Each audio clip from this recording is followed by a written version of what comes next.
The widow who chose the tallest slaves to shape her bloodline. Find out now. The year was 1839. A widow stood on her veranda in silence.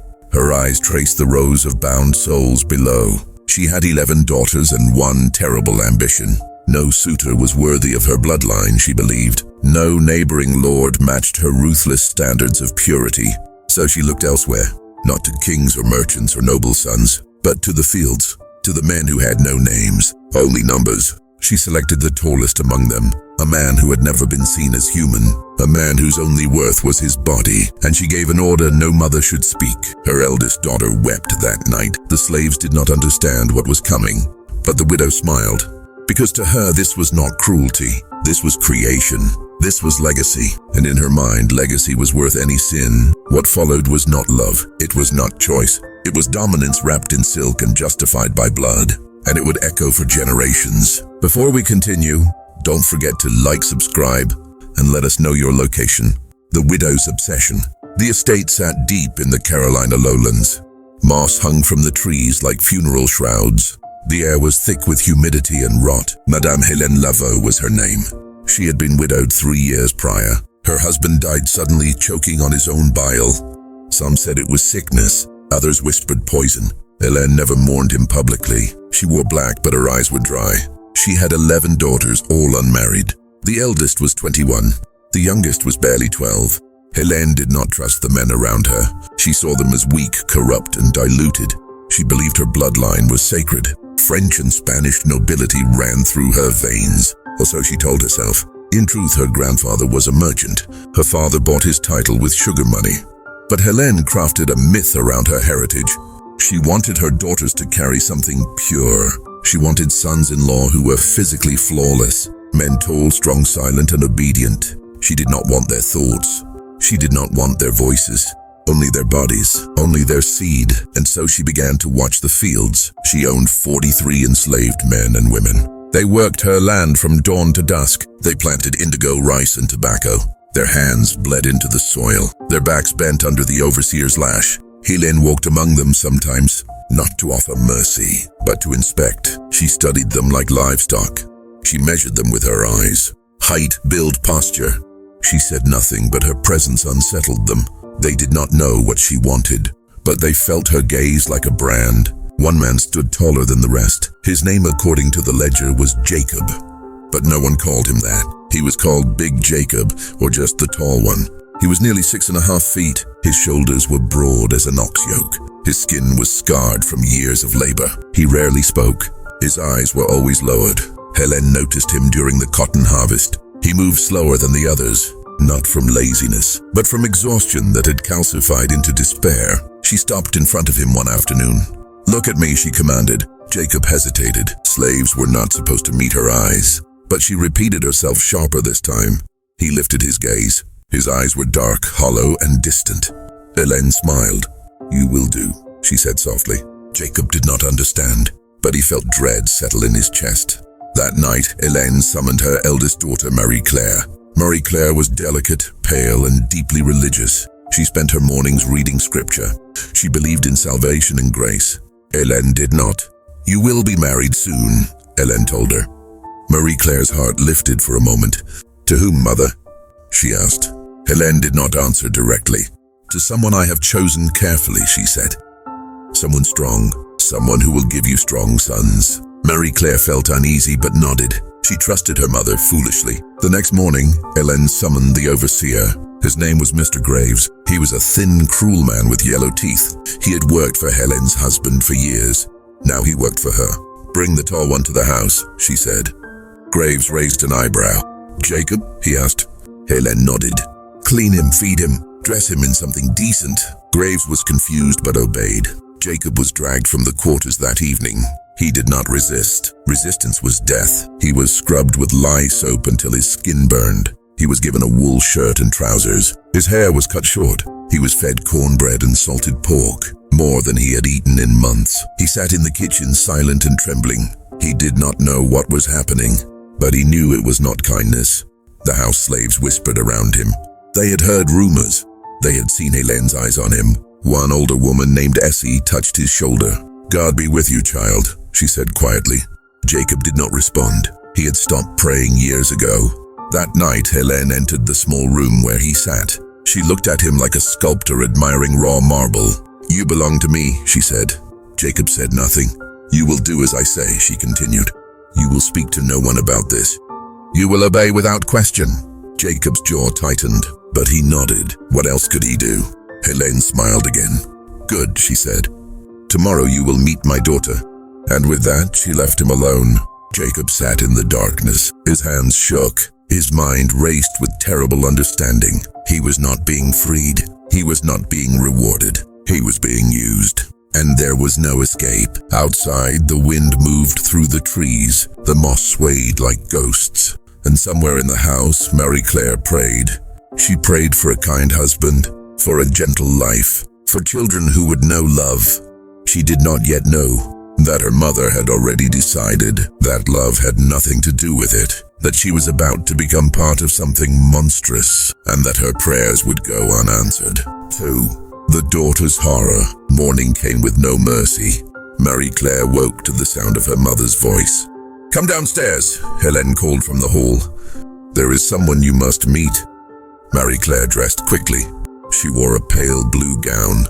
She pinned her hair with trembling hands.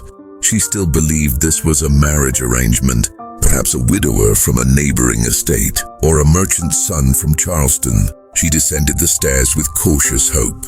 But when she entered the drawing room, she froze. A man stood near the window. He was tall, impossibly tall. His clothing was clean but ill-fitting. His posture was stiff, unnatural. His eyes were fixed on the floor. Marie-Claire's breath caught. She recognized him, not by name, but by sight. He was one of the field workers. She had seen him from her window before. Always distant, always laboring, always invisible. Until now, Hélène stood beside him smiling. "This is Jacob," she said smoothly. "He will be your husband." The words struck Marie-Claire like a blow. She stepped back, her face draining of color. "Mother, what are you saying?" she whispered. Hélène's smile did not waver. "You heard me clearly, my dear." Marie-Claire shook her head. This is madness," she stammered. He is a slave." Hélène's eyes hardened. "He is strong. He is healthy. He is obedient. He will give you strong sons. That is all that matters." Marie-Claire felt bile rise in her throat. "I will not," she said, voice breaking. "I will not do this." Hélène stepped closer. Her voice dropped to a cold whisper. "You will do exactly as I say. You are my daughter. You belong to me. Your body, your future, your womb, all mine to use." Marie-Claire's legs buckled. She grabbed the edge of a chair for support. Jacob had not moved. He had not looked up. He stood like a statue, silent and broken. Marie-Claire turned to him, desperate. "Say something," she begged. "Tell her this is wrong." But Jacob did not speak. He could not. What words could he offer? He was property. She was the daughter of his owner. He had no power here. Hélène clapped her hands sharply. "Enough tears," she said. "This will happen tonight." Marie-Claire's sob echoed through the room. She fell to her knees. "Please, mother, please." But Hélène had already turned away. "Essie," she called. The elderly house slave appeared in the doorway. "Take Marie-Claire to her room. Prepare her." Essie's face was lined with sorrow. She helped the girl to her feet. Marie-Claire clung to her, weeping. Essie said nothing. There was nothing to say. They climbed the stairs together. Behind them, Jacob remained standing. Hélène circled him slowly. "You will do your duty," she said. "You will not harm her. You will not speak to her unless spoken to." Jacob's fists clenched at his sides. "And if you fail me," Hélène continued, "you will die." Slowly, Jacob finally lifted his eyes. For just a moment they met hers, and in them she saw something she did not expect. Not fear, not submission, but grief. Deep, ancient, unbearable grief. Hélène looked away first. She left the room without another word. Jacob stood alone. His chest rose and fell with shallow breaths. He wanted to run. He wanted to scream. He wanted to burn the house down. But he did none of those things. Because he knew the cost, not just to himself, but to the others, to Essie, to the children in the quarters, to everyone who would suffer if he resisted. So he stood and waited. Upstairs, Marie-Claire lay on her bed. Essie brushed her hair gently. "I'm so sorry, child," Essie whispered. Marie-Claire could not stop crying. "Why is she doing this?" she choked out. Essie sighed. "Because she can," she said simply. "Because she thinks she owns the world, and everyone in it." Marie-Claire closed her eyes. She thought of the Bible verses she had memorized. She thought of mercy and redemption, but none of it felt real anymore. God felt far away, farther than he had ever been. Evening fell. The house grew quiet. Hélène had dismissed the other daughters. She did not want them to witness this. Not yet. Marie-Claire was led to a small room on the second floor. It had been prepared with fresh linens. Candles burned on the dresser. It looked almost romantic, but the air was thick with dread. Jacob was brought in shortly after. He stood near the door. Marie-Claire sat on the edge of the bed. Neither looked at the other. Hélène appeared in the doorway one last time. "I will return in the morning," she said. "Do not disappoint me." And then she locked the door. The sound of the bolt sliding into place was deafening. Silence filled the room. Minutes passed. Marie-Claire finally spoke. Her voice was barely audible. "I'm sorry," she said. Jacob's head turned slightly. "For what?" he asked quietly. "For this, for her, for everything." Jacob said nothing for a long moment. Then softly, "It's not your fault." But they both knew that wasn't entirely true. She was complicit, not by choice, but by blood, by privilege, by the system that gave her mother this power. Marie-Claire buried her face in her hands. Jacob sat down on the floor. He would not touch her. Not like this. Not as a command. Not as a transaction. They sat in silence until dawn. When Hélène unlocked the door, she saw them. Marie-Claire asleep on the bed, fully clothed. Jacob sitting against the wall, eyes open. Hélène's face twisted with rage. She said nothing, but they both knew. This was only the beginning. The breaking. Hélène did not tolerate disobedience. Not from her daughters. Not from her slaves. Not from anyone. When she saw that nothing had happened, her fury was silent. Silent rage was always worse. She dismissed Jacob without a word. He was dragged back to the quarters by Graves. The overseer's whip sang that afternoon. Jacob was bound to a post. His shirt was torn away. 20 lashes. For insolence. For failure. For being human. The other slaves watched in forced silence. They had seen this before, but it never got easier. Jacob did not scream. He bit down on a leather strap. His back split open like overripe fruit. Blood ran down his spine. When it was over, he collapsed. Essie and 2 others carried him to his cabin. They washed his wounds with salt water. He shook with fever through the night, but he did not die. He was too strong to die. That was his curse. Meanwhile, Hélène locked Marie-Claire in her room. No food, no water, no light. For 2 days, Marie-Claire prayed until her voice gave out. She begged God to end this, to take her life if he must, but nothing changed. On the 3rd day, Hélène opened the door. She held a tray with bread and milk. "Are you ready to obey?" she asked calmly. Marie-Claire's lips were cracked. Her eyes were hollow. She nodded. Hélène smiled. "Good girl." That night, it happened again. Jacob was brought to the same room. His back was still raw. He could barely stand. Marie-Claire looked at him with horror. She saw the blood seeping through his shirt. "What did she do to you?" she whispered. Jacob did not answer. Hélène's voice echoed from the hallway. "Do not fail me again." This time they had no choice. Jacob moved slowly, painfully. Marie-Claire turned her face away. She wept silently. She prayed for forgiveness. She prayed for numbness. Jacob closed his eyes. He imagined he was somewhere else. Anywhere else. He thought of his mother, dead 10 years now. He thought of his sister, sold away when he was 15. He thought of the river near his childhood home, before the chains, before the ship, before this hell. And for a moment he was free, but only for a moment. When it was over, they lay in silence. Marie-Claire stared at the ceiling. Jacob stared at nothing. Neither spoke. There were no words for this. No language that could hold the weight of it. Hélène was pleased. She checked on them in the morning. She saw the signs she wanted to see. "Well done," she said to Jacob, as if he were a dog, as if he had performed a trick. Jacob said nothing. His soul had left his body. Only the shell remained. Marie-Claire was allowed to leave her room, but she was not the same. She stopped eating. She stopped praying. She moved through the house like a ghost. Her sisters noticed. The younger ones asked questions. "Why does Marie look so sad?" "Is she ill?" Hélène silenced them quickly. "She is becoming a woman," she said. "You will understand when it is your turn." Those words sent chills through the house. The second daughter, Isabel, began to realize. She was 19. She was next. She watched her mother with growing fear. She watched Jacob being led to the house again and again. She understood, and she was terrified. Weeks passed. Marie-Claire's body began to change. She felt nauseous in the mornings. Her breasts ached. She knew what it meant, and she wept. Hélène was overjoyed. "You are with child," she announced at dinner. The younger daughters clapped, not understanding. Marie-Claire stared at her plate. She felt nothing. Not joy, not love, not even fear. Just emptiness. Jacob was told the news. He was given an extra ration of food as a reward, as if this was something to celebrate. He ate mechanically. He had stopped feeling months ago. But deep inside, something stirred.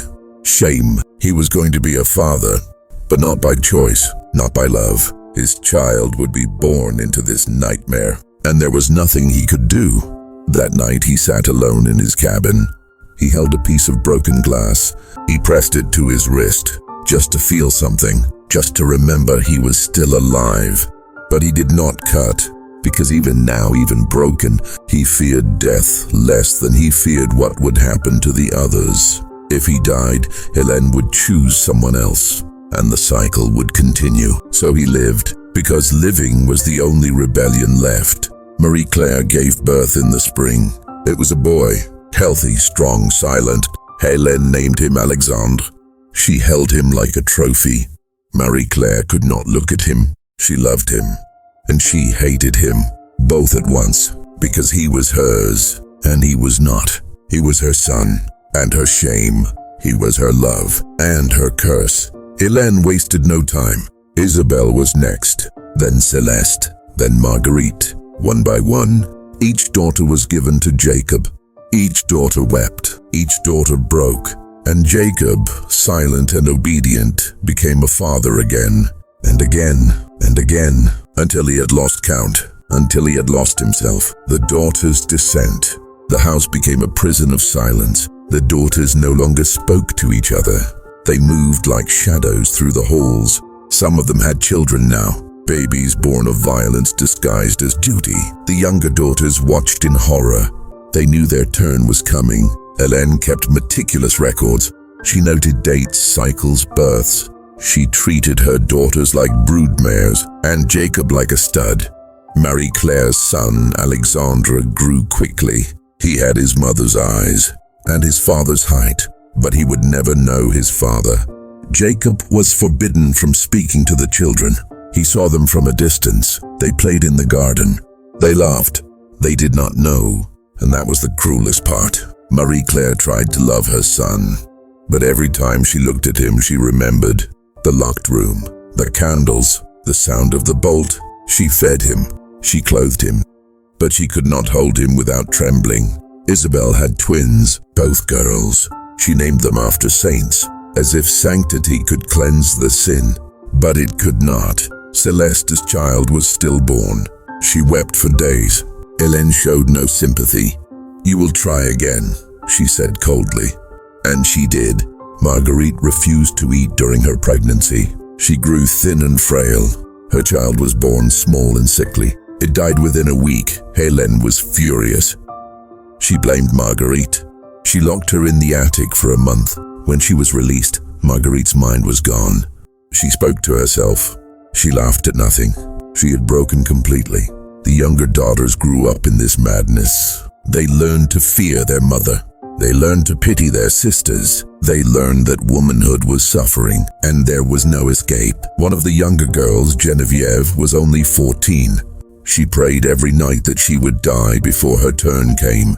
But prayers in that house went unheard. Jacob, meanwhile, had become a ghost. He worked the fields by day. He was summoned to the house by night. He no longer resisted. He no longer wept.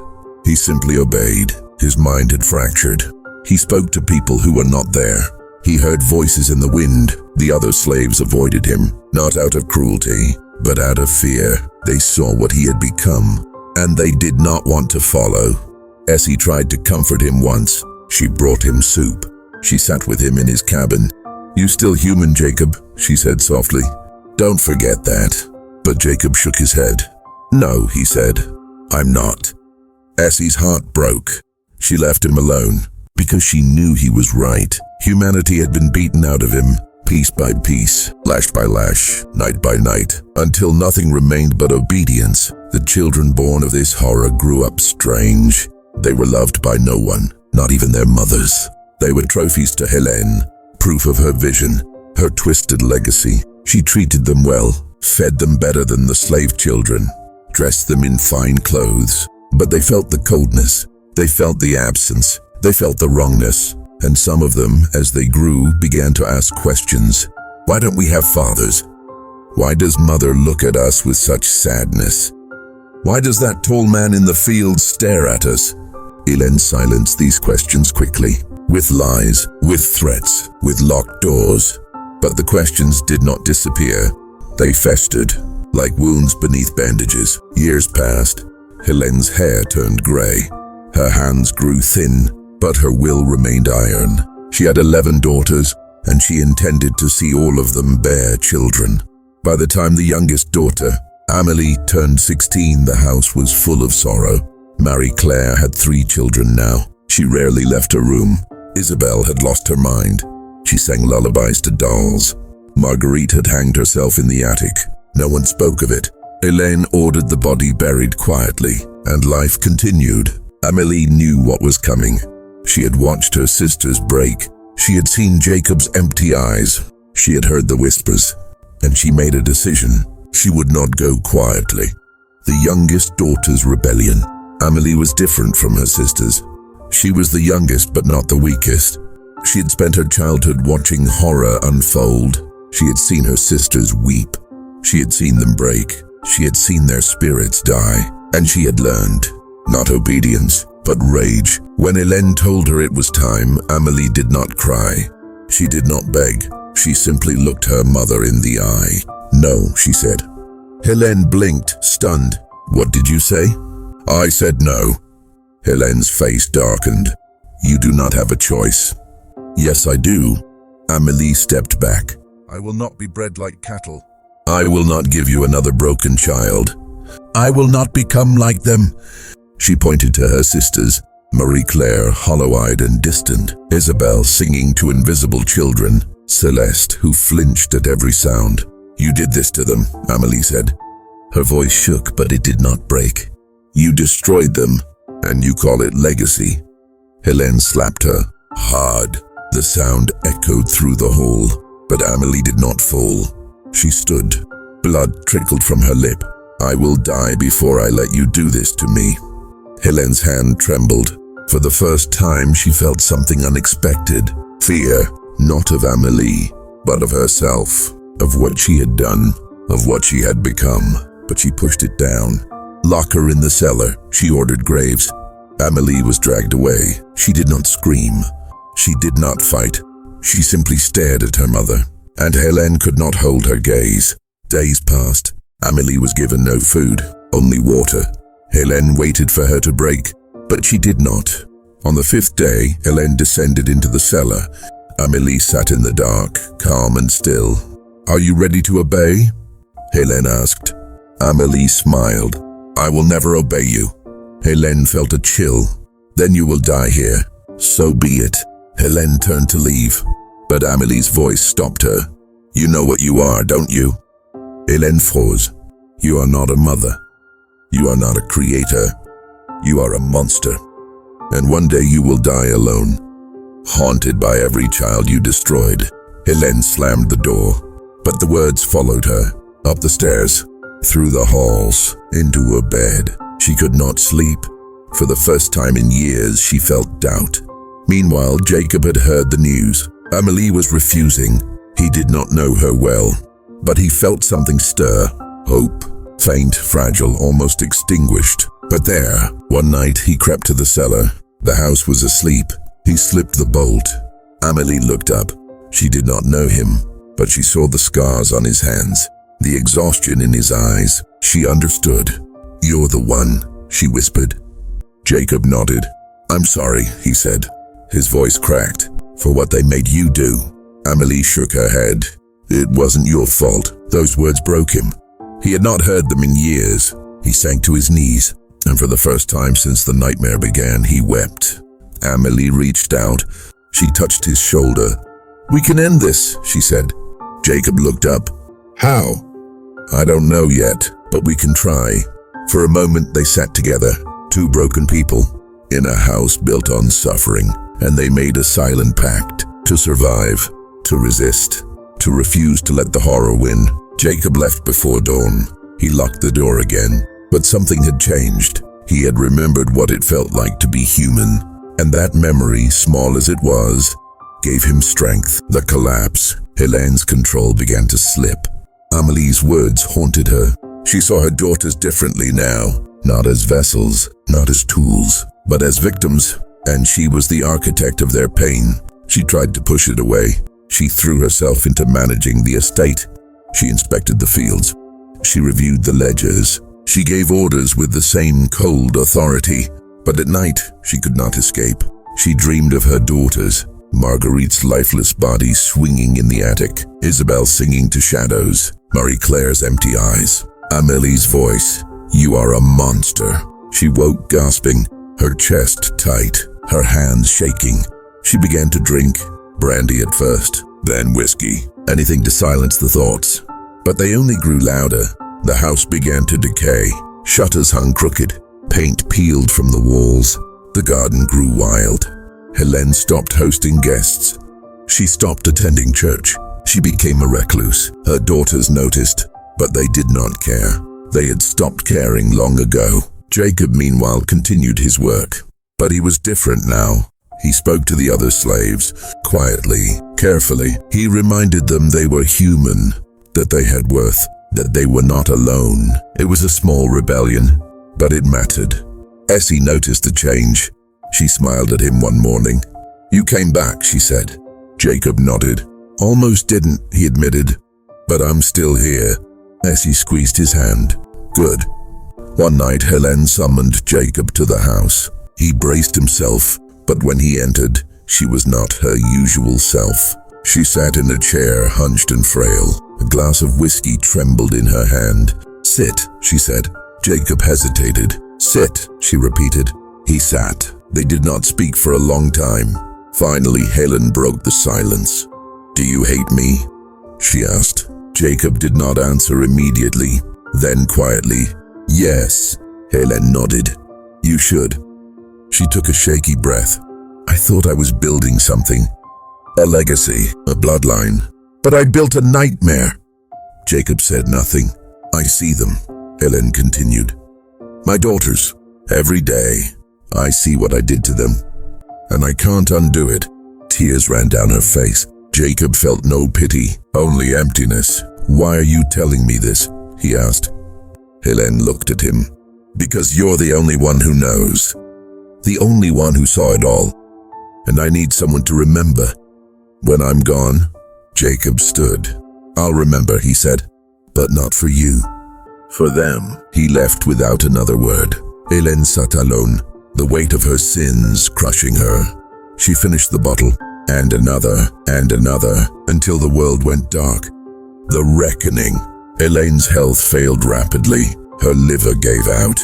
Her mind followed. She began to see things, shadows in the corners, children crying in empty rooms, Marguerite standing at the foot of her bed. She screamed for help, but no one came. Her daughters stayed away. They did not visit. They did not write. They had nothing left to give her. Essie was the only one who tended to her, not out of love, but out of duty. Hélène grabbed her hand one night. "Do you forgive me?" she rasped.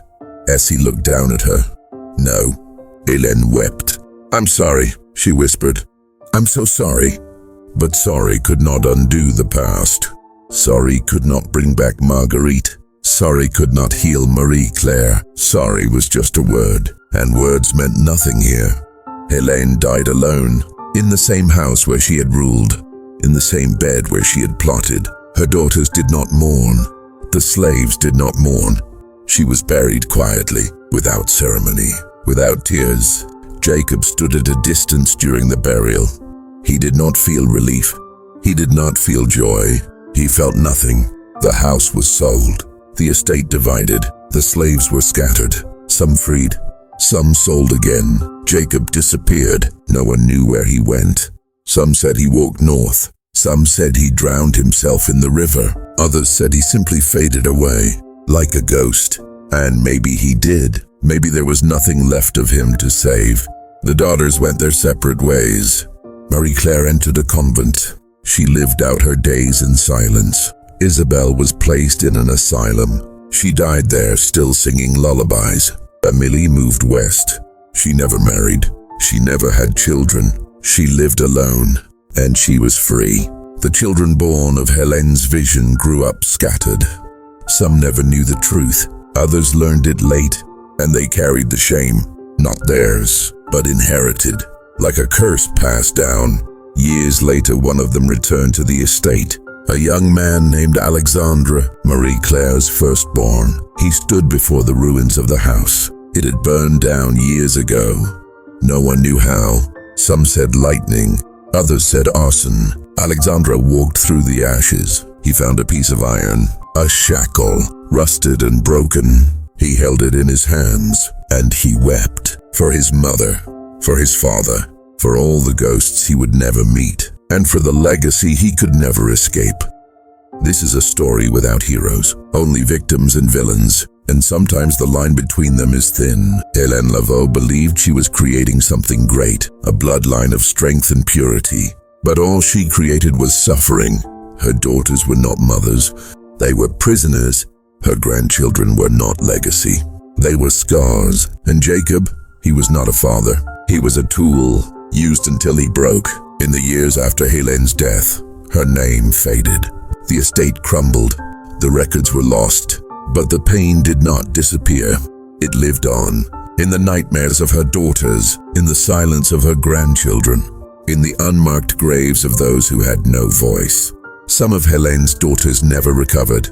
Marie-Claire died in the convent at 43. Her heart simply stopped, as if it had finally given up. Isabel outlived her, but only in body. Her mind had left long before. She died calling for children who had never existed. Celeste drank herself to death. She could not bear the memories. She could not bear the shame. Amélie lived the longest. She made it to 70. She never spoke of her mother. She never spoke of the house. But in her final days, she wrote letters to no one in particular, just words on paper, trying to make sense of it all. One letter read, "I do not know if God exists, but if he does, I hope he judges her. Not with fire, but with truth. Let her see what she did. Let her feel every tear. Let her carry the weight forever." The children, those born into Hélène's nightmare, lived complicated lives. Some tried to forget. Some tried to understand. None of them were whole. Alexandre became a pastor.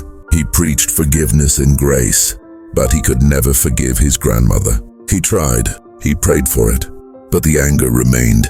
A daughter of Isabel became a teacher. She devoted her life to helping children, as if she could atone for sins that were not hers.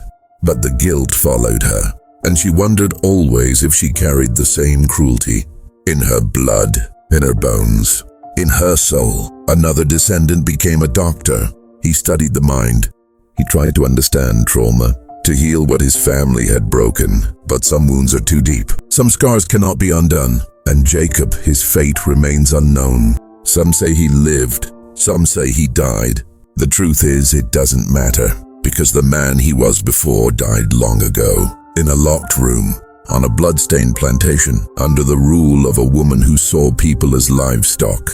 If he lived as a ghost. If he died nameless. Either way, he was erased. And that erasure is the greatest cruelty of all. Hélène herself did not die peacefully. Her final months were agony. Not from illness alone, but from the weight of memory. She saw her daughters in every shadow. She heard their cries in every gust of wind. She smelled blood on her hands no matter how much she washed. She begged God for forgiveness, but God, if he listened, did not answer. And the slow, suffocating realization of what she had done. Her last words, whispered to the empty room, were, "I'm sorry, but sorry is not redemption. Sorry does not raise the dead. Sorry does not heal the broken. It is just a word, spoken too late, to no one. The legacy Hélène tried to build crumbled. Her bloodline did not thrive. It fractured. It scattered. It carried shame instead of pride. And those who came after learned one truth. Power without compassion is poison. Control without love is violence. And any system built on the suffering of others will collapse. Not immediately, but inevitably. This story is not unique. It echoes across history, in different names, different places, different times, but the pattern is the same. The powerful take, the powerless suffer, and the consequences echo for generations. Hélène Laveau was not a monster born from myth. She was a human being who made choices, who justified cruelty with ambition, who believed the ends justified the means, and in doing so she became something monstrous. Not because she lacked intelligence, not because she lacked vision, but because she lacked empathy. And without empathy, we are capable of anything, even horror. This is not a story with a moral to make you feel better. It is a story to remind you that suffering is real, that power corrupts, that silence is complicity, and that the ghosts of the past do not rest. They linger in the soil, in the blood, in the silence between words, and they wait for us to remember, for us to listen, for us to do better, so that the horrors of yesterday do not become the horrors of tomorrow. This was the story of Hélène Laveau, a widow who chose a slave to build a bloodline and destroyed everything she touched. May her name be remembered, not with honor, but as a warning. As the echoes of Hélène Laveau's estate fade into history, one must pause to reflect on the generations shaped and scarred by the unyielding hand of power. The story we have witnessed is not simply about one woman's cruelty or one man's silent suffering. It is a mirror to a time when ambition, pride, and the preservation of wealth justified acts that would now be seen as unimaginable horrors. The 1840s were an era of hierarchy, bloodlines and unchallenged authority. Families, estates, and legacies were considered sacred, sometimes more sacred than human life itself. Hélène believed she was a creator. She thought she was shaping a bloodline of strength, purity, and dominance. Yet her creation was not life. It was suffering. The daughters she bore into the world, through coercion and control, were robbed of their innocence, their freedom, and their ability to love without fear. The sons, like Alexandra, carried the inherited trauma of acts they did not choose to witness, growing up under shadows cast long before their births. And Jacob, the man they all relied on but also used as property, became a vessel of endurance, obedience, and brokenness. No one emerged unscathed, for the cost of power and control in those years was measured in the spirits it crushed. Looking closely at the broader context, the 1840s were a period when the preservation of family prestige often outweighed empathy or moral conscience. It was a world where widows like Hélène, heirs, and landowners believed they were justified in bending or breaking the lives of those beneath them. Slaves were seen as property, daughters as tools, and sons-in-law as instruments of ambition.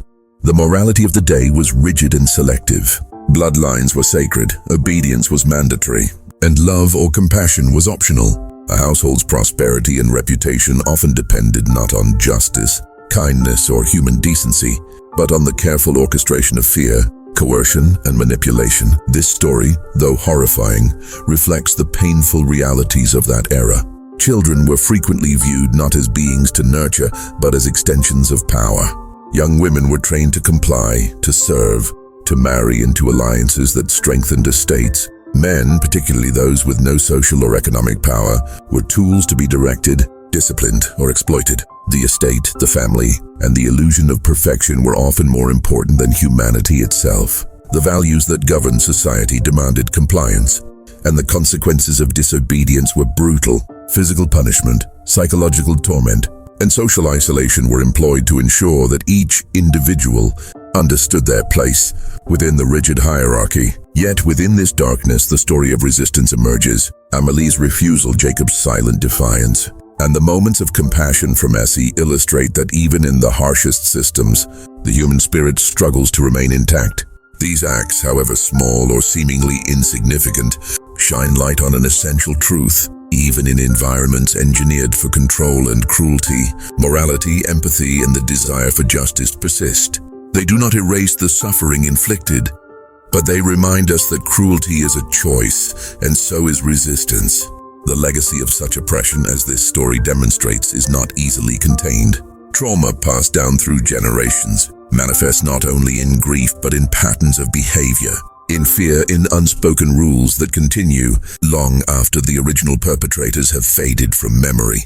The children of Helene's vision carried the imprint of violence, coercion, and forced obedience. Some tried to rise above it, seeking forgiveness, healing, or understanding. Others became ghosts of the lives they could have lived, haunted by a past they did not choose but could never escape.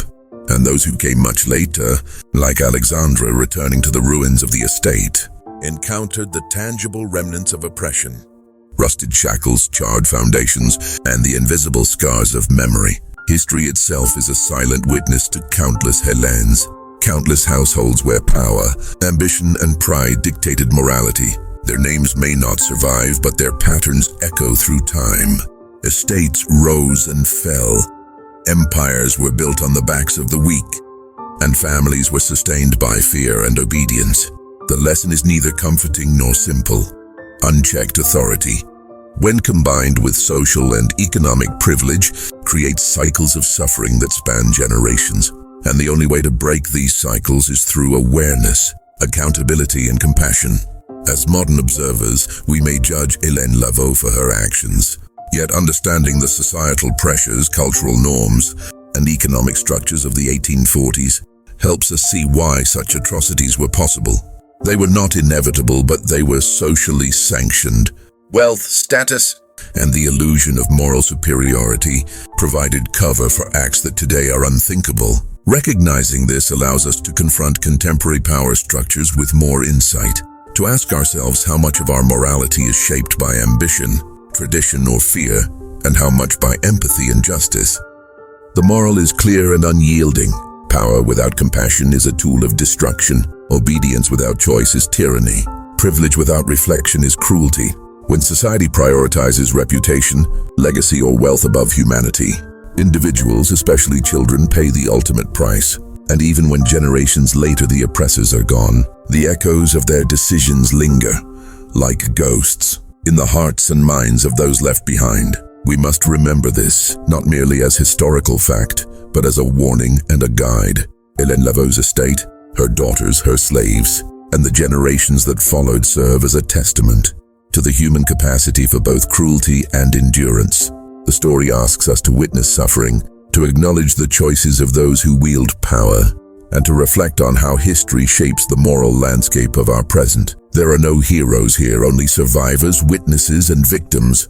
And through their stories, we understand that legacy is not measured by wealth, status, or power, but by the consequences left in the lives of others.